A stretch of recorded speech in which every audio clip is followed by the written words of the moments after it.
पतंजलि का एक अंग और बढ़ा। जी हाँ, रुचि रुचि रिफाइनरी की तरफ जो है पतंजलि ने एक अपना अंग बढ़ा दिया है। जी हाँ, रुचि सोया इंडस्ट्री लिमिटेड ने अपने फॉल इन पब्लिक ऑफर के तहत 615 से 650 रुपए प्रति शेयर का प्राइस बैंड तय किया है। रुचि सोया इंडस्ट्री लिमिटेड कंपनी का रुचि सोया का fall on public offering FUPO गुरुवार 24 मार्च 2022 से सब्सक्रिप्शन के लिए खुलेगा और सोमवार 28 मार्च को बंद रहेगा। कंपनी एक विधिवत कर FMC और FMCG केंद्रित कंपनी है, जिसके पास रणनीतिक रूप से स्थिति निवारण इकाइयां भी अखिल भारतीय मौजूदगी वाली प्रचंड ब्रांड मौजूद हैं। तस्वीरें हम आपको दिखा रहे हैं कि किस तरीके से नई दिल्ली के कंस्ट्रक्शन क्लब के अंदर बाबा रामदेव और कंपनी से जुड़े हुए लोगों ने मीडिया से बात करी। आइए सुनवाते हैं कि किस तरीके से बाबा रामदेव ने मीडिया से बात करते हुए बताया कि किस तरीके से रुचि रिफाइनरी रुचि सोया इंडस्ट्री लिमिटेड में किस तरीके से लोगों को फायदा होगा। वहीं पतंजलि और रुचि जिस तरीके से रुचि सोया इंडस्ट्री है वो अलग हो जाएगी, जिससे कि पतंजलि के जो प्रोडक्ट हैं वो अलग रहेंगे और रुचि इंडस्ट्रियल जो सोया प्रोडक्ट जो हैं वो अलग होंगे। जी हाँ, रुचि सोया इंडस्ट्री के जो प्रोडक्ट हैं वो अलग मिलेंगे और पतंजलि केवल कॉस्मेटिक और हेल्थ सेक्टर इन सब चीज़ों में काम करेगी। वही खाने पानी की चीज़ें जो होगी उसमें अब रुचि सोया इंडस्ट्री जो है आगे बढ़कर आएगी।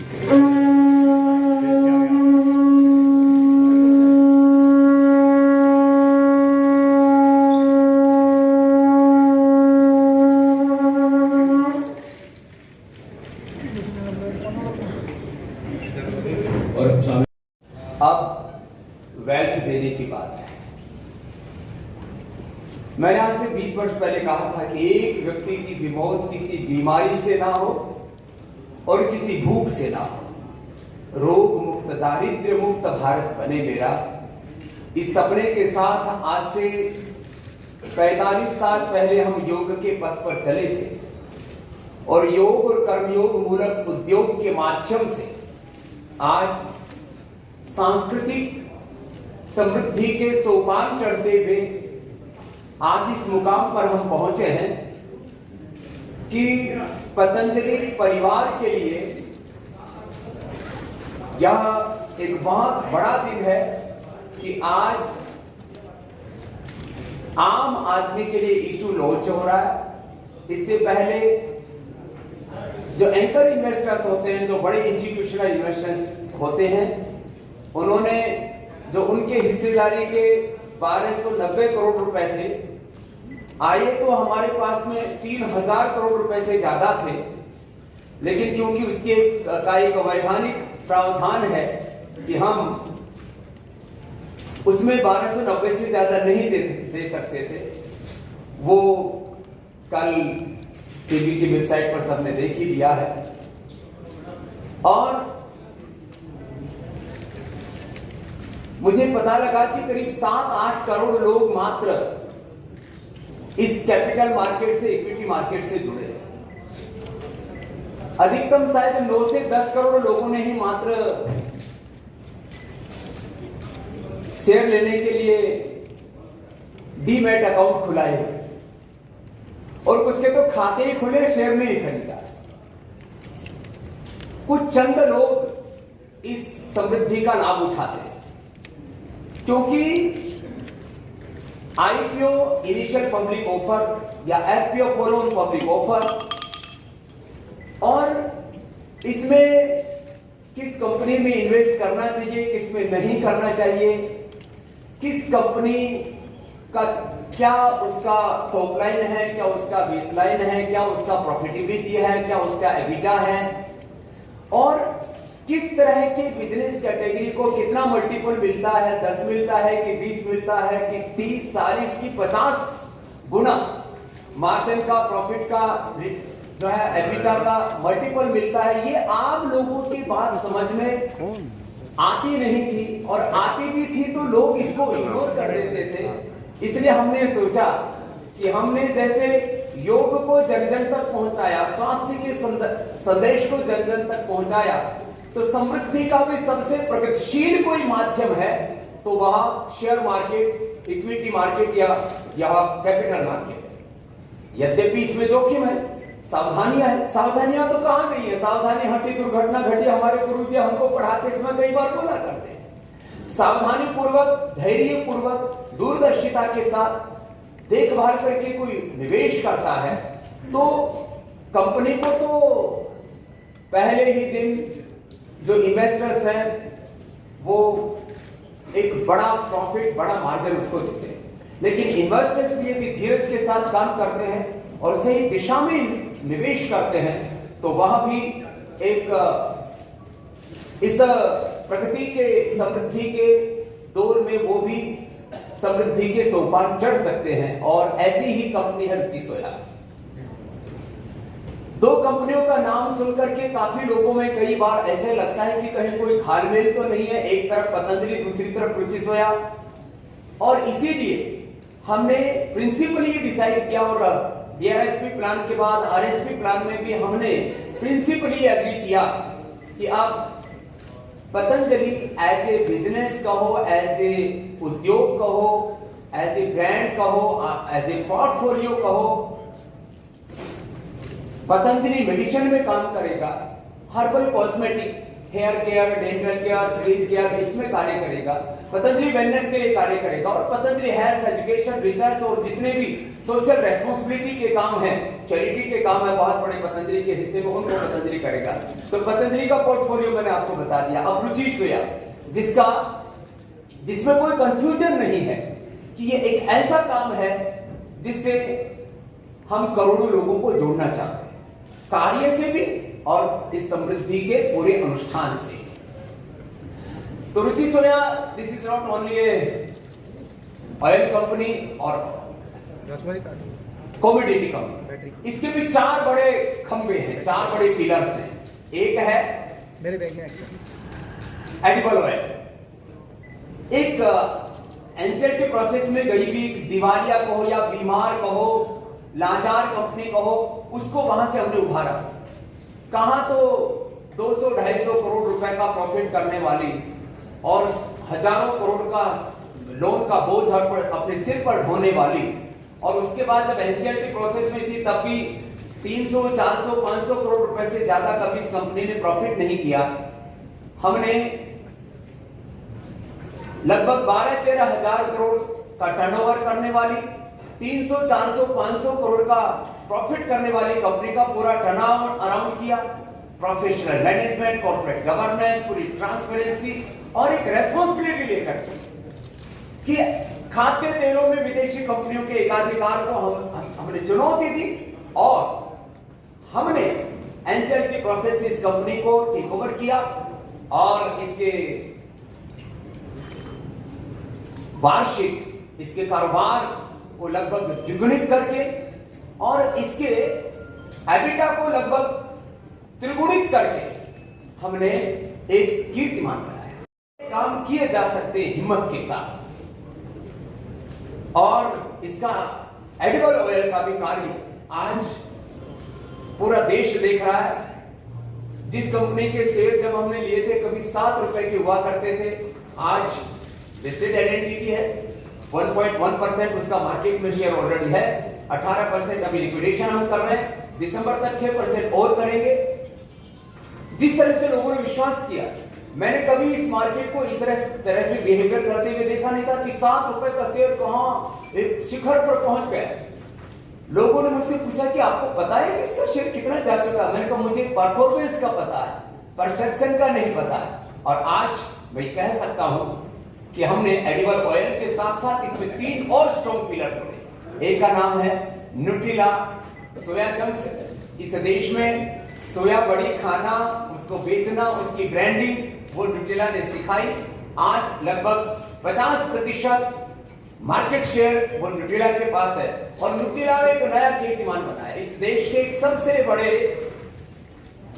दवा निर्माता जो एलोपैथी की दवाइयां बनाते हैं, देश का सबसे बड़ा ब्रांड है, उनके प्रमुख से मेरी बात हो रही थी। उन्होंने कहा स्वामी जी हमने भी न्यूट्रास्यूटिकल लॉन्च किया था, हम तो 3-4 साल में 200 करोड़ पर पहुंचे, आप तो पहले ही साल में 200 करोड़ के पार पहुंच गए और आगे आपकी जो तैयारी है वो बहुत बड़ी है, जो डीआरएसपी प्लान भी दिया हुआ है, आपने किया कैसे? हमने कहा ये देश chemical animal based synthetic vitamin D, B12, calcium, iron, omega, multivitamin और ये सब प्रोटीन पाउडर नहीं खाना चाहता। हमने कोलेजन प्लस 20 तत्वों से बना हुआ ऐसा स्किन का एक टॉनिक दिया कि जिससे बूढ़े लोगों की भी चेहरे की झुर्रियां खत्म होगी, वो जवान दिखने में। तो लोगों में एक क्रेज आ गया, हमको तो कोलेजन प्लस खाना है। वो सुअर और मछली से बना हुआ वो पाउडर नहीं खाना, कोलेजन पाउडर। हमने ओमेगा, सिबकथोन जो लेह लद्दाख में होता है, लगाया हुआ, और फ्लैक्सीड उसे निकाल करके बनाया 100% natural, organic, plant based, bio fermented और नेचुरल प्रोडक्ट्स दिए। न्यूट्रेला का एक इतिहास बन गया, कीर्तिमान बन गया, और एक स्ट्रॉन्ग डिस्ट्रीब्यूशन, एक पूरी एक दृढ़ इच्छा शक्ति के साथ। और अब नया इतिहास न्यूट्रेला न्यूट्रास्यूटिकल भी अपना बना रहा है। ये 50,000 करोड़ का मार्केट है, जिसमें विदेशी कंपनियों का एक अधिकार था, वो हमने तोड़ दिया। और अब हम आगे बढ़ रहे हैं। आगे आने वाले 5 सालों में 1 लाख करोड़ से ज्यादा का ये बाजार होने वाला है। और किसी भी हमने सेक्टर में एंट्री की है तो 5 से लेकर के 50% तक हमने मार्केट शेयर लिया है अपनी दृढ़ इच्छा शक्ति से, स्ट्रॉन्ग डिस्ट्रीब्यूशन से, सेल्स एंड मार्केटिंग और अर्बन रूरल डिस्ट्रीब्यूशन, ऑनलाइन, और अब एक्सपोर्ट पर भी हम ध्यान दे रहे हैं। करीब दुनिया के 35 देशों में हम अभी इस कार्य को कर रहे हैं। अभी 50 से 100 देशों में आगे बढ़ने की तैयारी है। माने एक तरफ रुचि का ट्रेडिशनल बिजनेस, दूसरी तरफ न्यूट्रास्यूटिकल जो प्राइम बिजनेस है। पतंजलि का फूड पोर्टफोलियो पूरी तरह से रुचि सोया के अंदर डीमर्ज करने का प्रिंसिपली डिसाइड किया, ये निर्णय लिया। सभी इन्वेस्टर्स से जब हमने बात की तो एक बात सबने कही कि इसमें इन्वेस्टर्स का यदि फायदा होता है तो आप प्रगति के जितने चाहो उतने शिखर छू सकते हो, चढ़ सकते हो। हमने बहुत सामान्य कीमत के ऊपर पतंजलि बिस्किट जो मैदा और ट्रांसफैट रहित एक नया कॉन्सेप्ट के साथ हम लेकर गए थे हेल्दी बिस्किट का। वो बिस्किट मात्र हमने 65 करोड़ रुपीस के अंदर एक लगभग 1000 करोड़ रुपए का हमने बिस्किट बिजनेस उसके अंदर ट्रांसफर किया। फिर लोगों में कंफ्यूजन ना हो कि क्या पतंजलि में रहेगा, क्या रुचि सोया में रहेगा, तो हमने ये निर्णय किया कि पतंजलि का पूरा फूड पोर्टफोलियो, जिसमें बड़े बड़े ब्रांड्स हैं, आप सब जानते हो कि इस देश के अंदर मिलावट के जहर से अपने मासूम बच्चों और परिवार को बचाइए और पतंजलि घी से लेकर के खाद्य उत्पाद अपने घर में लेके आइए। ये पूरे देश के अंदर ये टैगलाइन हमने चलाई और घी से लेकर के च्यवनप्राश, हनी से लेकर के नए कीर्तिमान हमने फूड सेक्टर में बनाए। और एक बहुत बड़ा स्ट्रॉन्ग फूड पोर्टफोलियो पतंजलि के पास है, जिसमें अभी निकट भविष्य में वो पूरी तरह से एक बिजनेस ट्रांसफर का जो तौर तरीका होता है उसके अंतर्गत हम उसमें डालेंगे। तो रुचि सोया अब फूड की, देश ही नहीं दुनिया की रुचि सोया फूड और एग्रीकल्चर की सबसे बड़ी कंपनी बने, सबसे बड़ा ब्रांड बने, इस दिशा में हम आगे बढ़ चुके हैं और यह कीर्तिमान बने। तीसरा एक बहुत बड़ा बिजनेस है जिसके बारे में भारत में अभी कुछ लोगों ने तो सोचा भी नहीं है, मैं कहूंगा 99% लोगों ने नहीं सोचा है। वो है खाद्य तेलों में भारत को आत्मनिर्भर बनाना और उसके लिए पाम प्लांटेशन अपने देश में करना। हमें इंडोनेशिया और मलेशिया की निर्भरता को खत्म करके अपने देश को खाद्य तेलों में आत्मनिर्भर बनाना। पिछले साल, अब जो ये इस साल जो ये रनिंग ईयर, इससे पहले फाइनेंशियल ईयर था, करीब 1.5 लाख करोड़ रुपए हमारी फॉरेन करेंसी का नुकसान हुआ है। आने वाले समय में 2 लाख करोड़ तक होता। कितना बड़ा देश का नुकसान हो रहा है। एक तरफ अंग्रेजों से, ब्रिटिशर्स से पहले, ब्रिटिशर्स के समय और ब्रिटिशर्स के बाद भी एमएनसीज का कितना बड़ा कारोबार। अभी एक रिपोर्ट प्रकाशित हुई कि करीब 3000 लाख करोड़ रुपए की आर्थिक लूट हुई भारत से एमएनसीज के द्वारा, विदेशी शासकों के द्वारा, मात्र ब्रिटिशर्स के द्वारा। बाकी उससे पहले मुगलों और उसके बाद की जो हमारी अर्थव्यवस्था पर एमएनसीज का जो आधिपत्य है वो उसकी बात नहीं कर रहा हूं। हमने इस एकाधिकार को पहले भी तोड़ा और अभी भी चुनौती नहीं दे रहे, हम ग्राउंड पर काम कर रहे हैं। 1.5 लाख एकड़ जमीन पर पाम प्लांटेशन रेडी है, जिसको अभी कई लाख एकड़ में हमें करना है। ये हमारी प्रतिबद्धता है। तो 4 स्ट्रॉन्ग स्तंभ हैं, 4 उसके बड़े पिलर हैं, आधार हैं।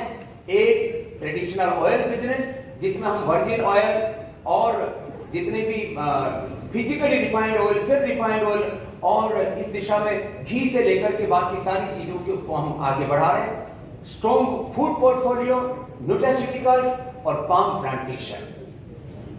अब आज मैं मेन स्ट्रीम मीडिया के साथ इस अखबार है वो कौन सा बिजनेस का क्या पोर्टफोलियो है, क्या कौन से सेक्टर में लोग काम करते हैं, उसमें प्रॉफिटेबिलिटी कितनी है, एबिटा कितना है, और इस सब के ऊपर बात करते हैं। फिर उसको कितना मल्टीप्लाई मिलना चाहिए, क्या उसका शेयर की कीमत क्या होनी चाहिए। मैं मुंबई में प्रेस कॉन्फ्रेंस कर रहा था तो बोला आपने 650 रुपए इतनी कम कीमत क्यों रखी है जब इतना स्ट्रॉन्ग ये बिजनेस पोर्टफोलियो। मैंने कहा खाली देने की भावना के साथ। लोग कहते थे फकीर लेते हैं, ऐसा फकीर भी है हिंदुस्तान में जो लोगों को देता है, और जो लेता भी है वो अर्थ भी परमार्थ के लिए लगाता है, इन्वेस्टर्स का हित सुनिश्चित।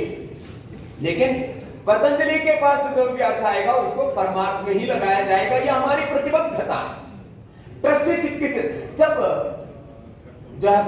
वॉरेन बफेट, जब जुकरबर्ग और बिल गेट्स ये लोग हजारों लाखों करोड़ की चैरिटी करते थे, तो मैंने सोचा क्या मैं इस देश के लिए लाखों करोड़ की चैरिटी नहीं कर सकता?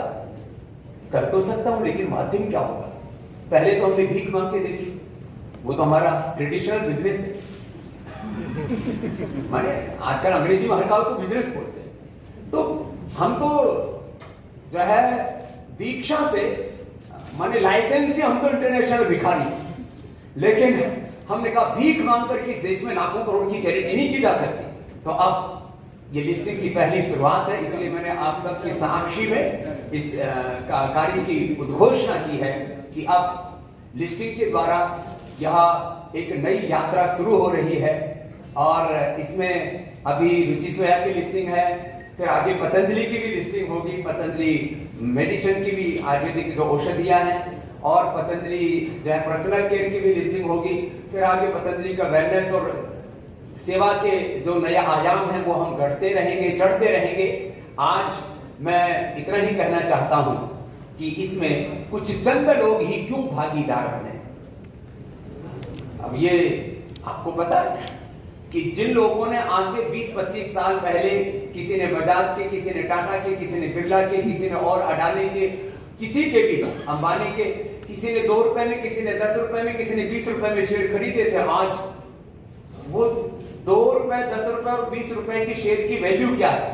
मैंने कहा सावधानी चाहिए, जिगर चाहिए, धीरज चाहिए, ये निरंतरता का मार्ग है। इस दिशा में हम आगे बढ़ेंगे तो निश्चित रूप से पतंजलि एक टारगेट हमारा वर्ल्ड की सबसे बड़ी फूड, एफएमसीजी और एग्री की कंपनी बनाना, और इसके साथ साथ भारत के आने वाले कुछ ही वर्षों में, वो 2-3 वर्ष हो सकते हैं, वो इससे थोड़ा ज्यादा भी हो सकता है, लेकिन 5 वर्ष के भीतर भीतर भारत की सबसे बड़ी एफएमसीजी और फूड की कंपनी बनाना।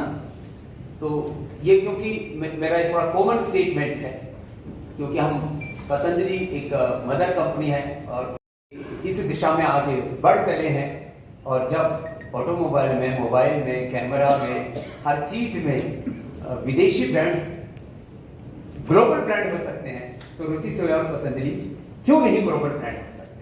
और वो कैपेसिटी हमें है, वो एबिलिटी हमें है, हमने करके दिखाया है। वो नॉलेज, वो साइंस, वो टेक्नोलॉजी, वो इनोवेशन, इन्वेंशन और वो ताकत है। हमारे पास 500 साइंटिस्टों की रिसर्च करने वाली टीम है। हमारे पास में भारत में लगभग 140 करोड़, हम चाइना से भी आगे बढ़ चुके हैं आबादी में, अब दुनिया का सबसे बड़ा लोकतंत्र और दुनिया की सबसे बड़ी आबादी है। 140 करोड़ लोगों तक हमारी रीच है, और यदि कस्टमर बेस की बात की जाए तो उसमें हम अधिकतम लोगों को हम अपने ब्रांड इक्विटी के द्वारा, अपने काम के द्वारा उनको हम अपने कस्टमर्स में तब्दील करेंगे, और पूरी दुनिया के 200 देशों के करीब 200 करोड़ लोग तक हमारी रीच है। हम इसको क्यों नहीं कैच करके और एक नया इतिहास बनाएं? और इसी दिशा में हम आगे बढ़ रहे हैं, आगे बढ़ेंगे। और मैं ये कहना चाहता हूं कि ये पहला दिन, जिसके कहते हैं ना एंकर इन्वेस्टर्स का, वो बड़ा इंटरेस्टिंग था। बहुत लोग बहुत दिनों से प्रतीक्षा कर रहे थे और इसमें कौन कौन से नाम आएंगे। आखिर जब कोई पहला कदम आप आगे बढ़ाते हैं तो कितने लोग उसका स्वागत करते हैं, किस तरह के लोग उसका स्वागत करते हैं, उसको अडोप्ट करते हैं। तो म्यूचुअल फंड्स में कोटक, यूटीआई, बिरला और क्वांट, इन्होंने एक बड़ी पूंजी लगाई है। डोमेस्टिक में इन्वेस्टर्स में SBI pension fund, SBI life, HDFC life, और फॉरेन इन्वेस्टर्स में सोसाइटी जनरल और बीएनपी पारिबास फ्रांस का फंड है। सुल्तान ओमान डिफेंस पेंशन फंड और यस तकाफुल, ये अबू धाबी का एक बहुत बड़ा इंश्योरेंस कंपनी है। और यूपीएस यूएस का फंड है। इसी तरह से बेलग्रेव इन्वेस्टमेंट लंदन का और अल्मास दुबई का